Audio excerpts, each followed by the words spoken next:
Klötze GmbH Co.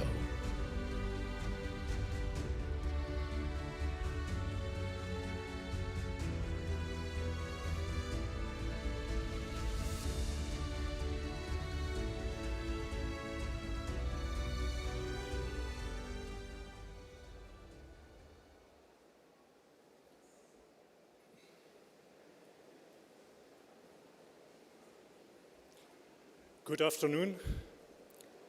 First of all, I want to thank you for the invitation. It's a great pleasure and honor for me to speak here at your event about the application for algae as food.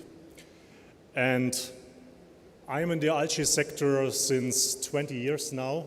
I work on the production of microalgae, different species, and its commercialization.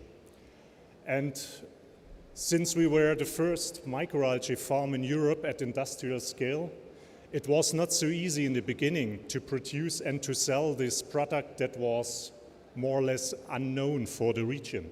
And that's why we had to create a kind of small universe around these production and sales activities to create, in the end, a demand in microalgae to interest the people to try it, to put it in their product formulations, and so on. And these are just some examples of the last years, what we are doing when I talk about this micro-universe around it. So for instance, we wrote a cookbook about algae. So there are a lot of recipes inside dealing with seaweed and microalgae in food recipes. This was done in 2016, and it was awarded by the German Gastronomical Society with the gold medal. 1 year later, in 2017, I was asked to write an article about food safety in algae. And you have heard already today that this is a very important issue if you want to increase your sales in that sector. Another initiative was also in 2016 to create the World Algae Day, which is celebrated meanwhile on the 12th of October worldwide, also to create awareness. Another thing we are supporting since 2016 is an NGO in Colombia where we are fighting malnutrition, big issue in the world. I will come back later on this topic. And we are also doing some innovative research projects like the development of this small reactor to home grow your living algae and to consume it directly and fresh. But our main task, of course, is to produce microalgae, and this is a view into our production system. It's a tubular glass tube reactor consisting of 500 kilometers of glass tube. We are talking here about a total volume of 600,000 liters and on 1.2 hectare greenhouse.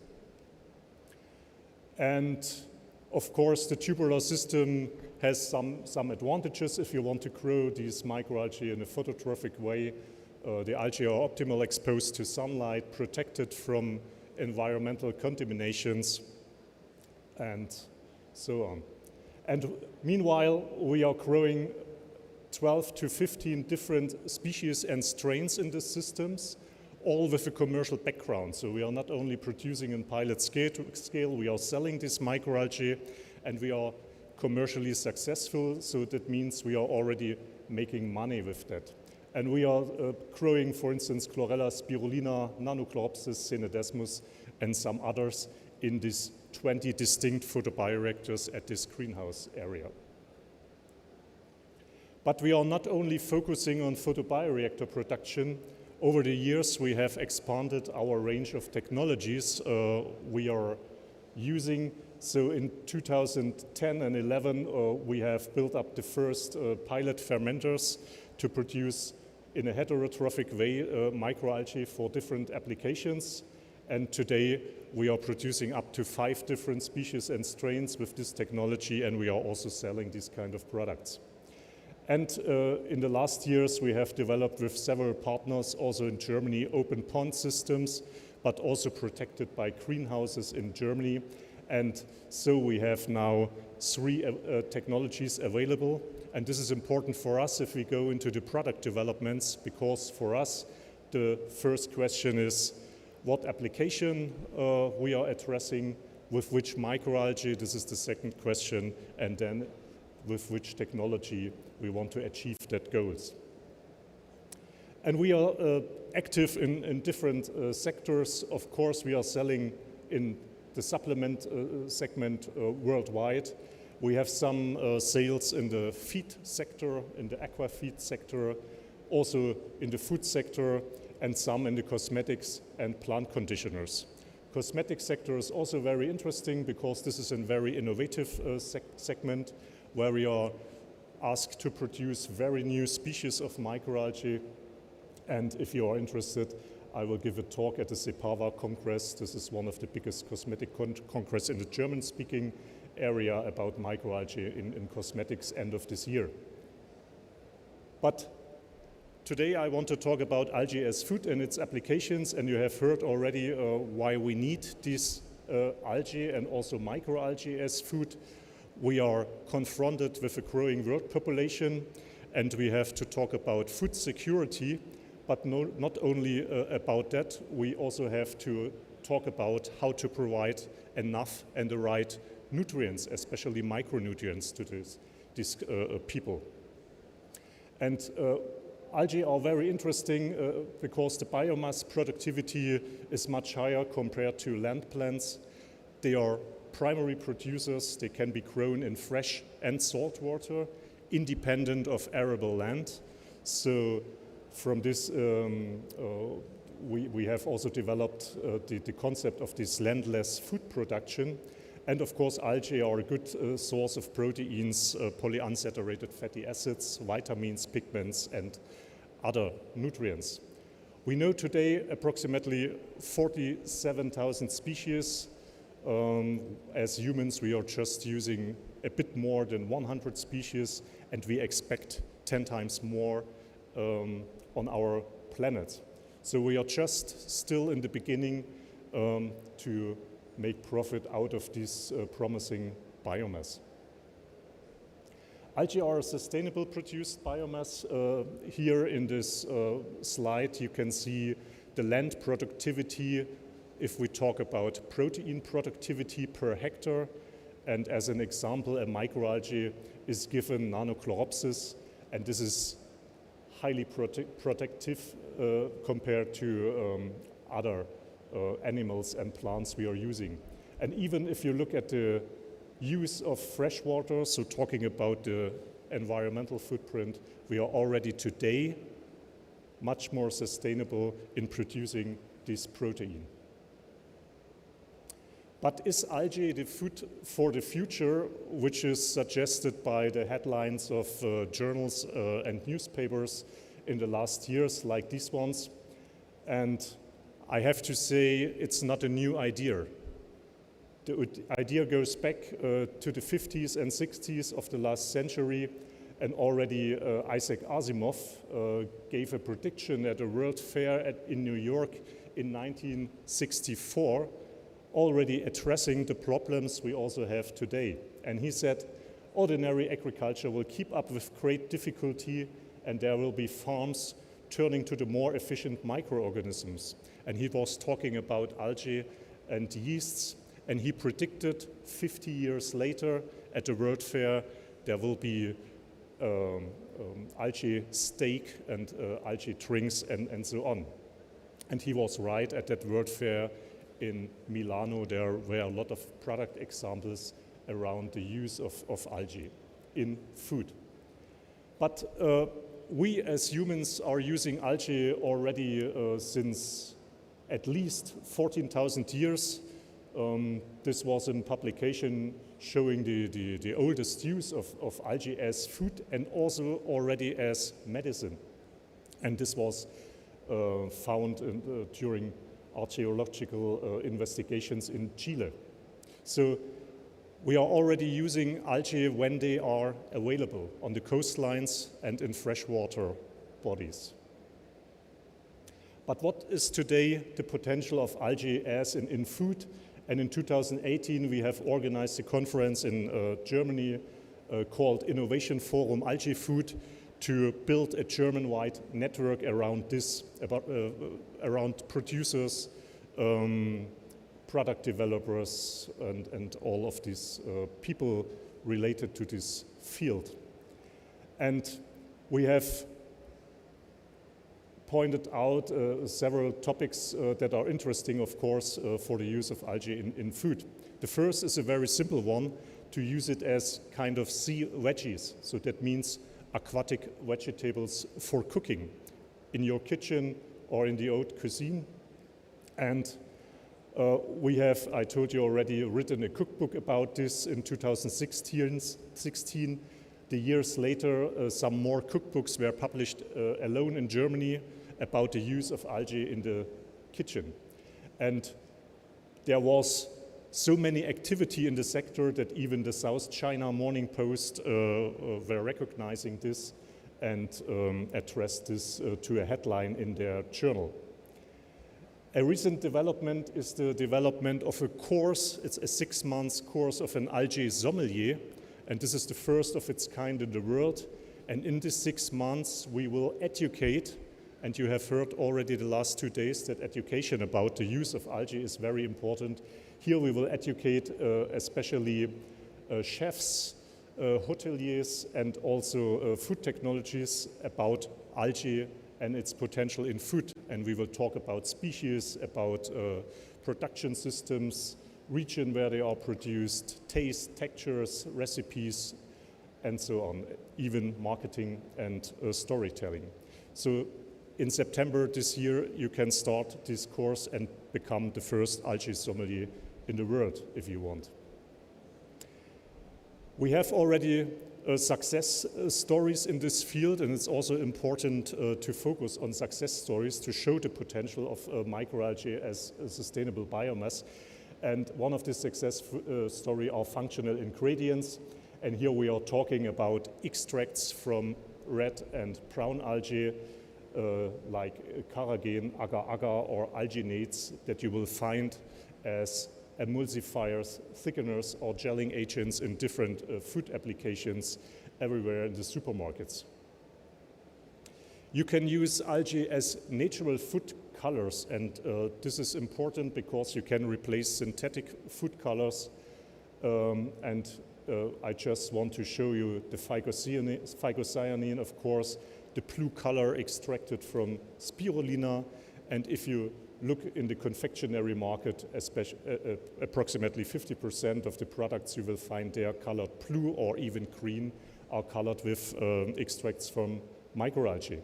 But you can also use the whole chlorella biomass to color some food stuff green, and some examples are shown on the red side of this slide. Also, interesting topic is the topic of umami taste, so the fifth taste we can have. And there are also a lot of initiatives in restaurants or to write cookbooks about this umami. And some algae, some seaweed species, but also some microalgae are high in some compounds responsible for these umami tastes. And responsible for this taste are, of course, glutamic acid, but also some other amino acids and some special nucleotides. And this is how you can investigate and calculate the umami potential of different micro and macroalgae. Also very important, if we talk about the micronutrients and the availability of micronutrients, is to talk about fortified food. So to enrich food with different ingredients that you will find especially in algae in high concentrations. And here we are talking about protein, omega-3 fatty acids, vitamin B12, iron, iodine, and a lot more of compounds you will also find in this only find in these concentrations in algae. And I gave you 2 examples here on vitamin B12 because this is a research topic we are on since more than 15 years. And this is a vitamin you find normally only in animal-derived foods. But the algae are the big exception. You can also find highly concentrated B12 in a bioavailable form for us humans, and you can enrich different food formulations with that. And I have show you 3 products enriched with our chlorella, and 2 of them have been awarded at different events. Big trend is the development of vegan food, so to not use animal-derived raw materials for some food productions. And here we have different solutions to use the algae biomass as a source for the product itself, like here in the middle, where spirulina is used to produce this salmon-like alternative, or on the left side, to use special fatty acids from certain microalgae to enrich the products with omega-3 fatty acids, or on the right side, a salmon alternative, which is enriched with an extract from different seaweeds and chlorella to give a special seafood-like taste and odor to this product. And if you look at this, you find some interesting things in microalgae and also seaweed, because you can mimic the taste of different seafoods with certain algae. And just to give you this example of spider diagrams, you could have a mussel taste, a crab taste, umami of course, but also a flowering taste by using the biomass or extracts from different algae. You could also produce this caviar alternative by just using alginates to cover the things. And you can put, like on the left side, for instance, chlorella inside to get really this caviar-like taste.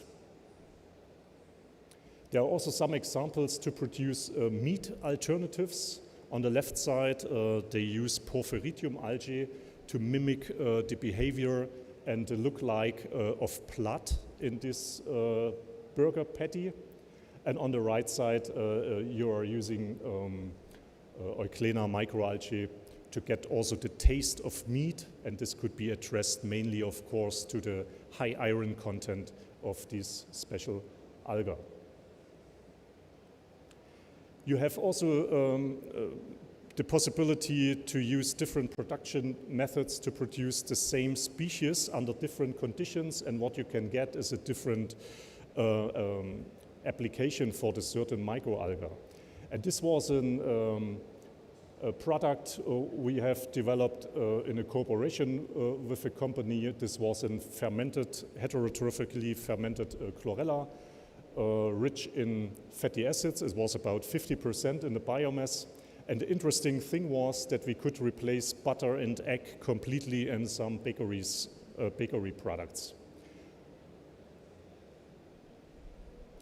Big topic is the topic of malnutrition worldwide, and spirulina, for instance, is used in several NGOs worldwide, and even in an intergovernmental organization initiated by the UN to build up small microfarms to produce spirulina in different communities to fight especially malnutrition in children. And the organization we are supporting is located in northern Colombia. It's called Fundación Atlantita. And what we are doing there is we are building up small raceway ponds to produce spirulina on site of the villages.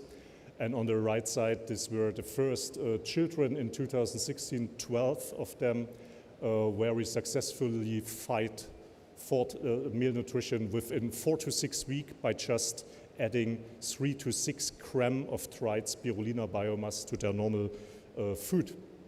And this was so interesting for the government in northern Colombia that some weeks after our visit, they announced it as a strategic focus for the government to use this kind of technology to fight malnutrition. But malnutrition is a worldwide problem, and this is addressed especially by the Blue Food Assessment. This is a collaboration of more than 100 scientists worldwide, and they found out that at least 2 billion people worldwide are affected by malnutrition. So they are suffering especially from micronutrient deficiencies. And the people of the Blue Food Assessment believe that alone 166 million micronutrient deficiency could be averted by 2013 by a slight increase of the production of aquatic food, and this is the so-called blue food, by just 8%. So this is where we see the potential of algae as an in-food. There are some more. I did not went into detail because of the limited time we have had, but also interesting is the salt reduction in food applications without losing taste. Of course, also products developed for a healthy lifestyle, and in the future also the development of alternative proteins coming from algae. And where we see the algae and the food production in the future, of course in special aquaponics using nitrogen fixing cyanobacteria to promote the growth of other plants. We see the potential in water, on land, with the examples are giving there. And of course also in the urban space to use microalgae production systems in vertical farming, also by using waste streams like CO2, special wastewaters, or heat to produce microalgae in the urban area. If you want to read some more details about this, I will give you our publications we have published during the last years, and I want to thank you for your attention, and I'm open for questions and discussions after the presentation during the day. Thank you very much. Thank you indeed.